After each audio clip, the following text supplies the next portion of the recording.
இன்னைக்கு வந்திருக்காங்க. ஸோ அவர்களை உங்கள் முன்னால் தலைமை உரை ஏற்று கொடுப்பதற்காக அன்போடு வரவேற்கிறேன் சார். மதிப்பிற்கும் மரியாதை திரு மா பிரதீப் குமார் ஐஎஸ் மாவட்ட ஆட்சியர் அவர்களை அன்போடு வரவேற்கிறேன். தேங்க்யூ. கல்லூரி கனவு இது போன்ற ஒரு சிறப்பான நிகழ்ச்சியை இங்கே திருச்சிராப்பள்ளி மாவட்டத்தில் ஏற்பாடு செய்த ஆதிதிராவிடர் நலத்துறை அலுவலர்கள் அனைவருக்கும் மற்றும் இந்த நிகழ்ச்சி பிஹெச்எல் அவர்களுக்கும் என்னுடைய இனிய காலை வணக்கத்தை தெரிவித்துக் கொள்கிறேன்.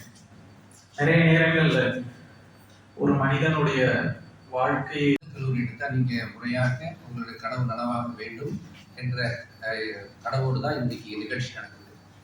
குறிப்பாக பள்ளி மாணவர்களுக்கு என்ன சவால்கள் பிரச்சனைகள் அப்படின்னா, ஒன்று மொழி பிரச்சனை, ரெண்டாவது பொருளாதார பிரச்சனை, மூணாவது சமுதாயம், நாலாவது உளவியல் பிரச்சனை. இதுதான் பள்ளி மாணவர்கள் கல்லூரி வாழ்க்கை போறப்ப சொல்ற பிரச்சனைகள்.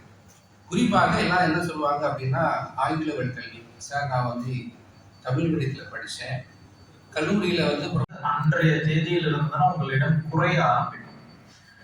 இல்லைன்னா லைஃப் லாங் அந்த பயம் உங்களிடம் இருந்து கொண்டேதான் இருக்கும். இன்னொன்று கூட சொன்னாங்க, ஆங்கிலம் லாங்குவேஜை பார்த்து ஏன் அவ்வளோ ஒரு பயம்? எல்லோருக்கும் அந்த ஒரு பயம் ஏன் இருக்கிறது? இங்கிலீஷ்ல 4 வார்த்தை பேசினா அவங்க பெரிய ஆளா? ஆனா அதுல ஒன்றும் வருத்தப்படக்கூடிய எதுக்காக அந்த பயம்? எல்லோரும் போன்ற எல்லா மனிதர்களையும் போன்ற 2 கைகள் 2 கால்கள் இருக்கிறது. எல்லோருக்கும் கொடுக்கப்பட்ட வாய்ப்பு உங்களுக்கு கொடுக்கப்பட்டிருக்கிறது.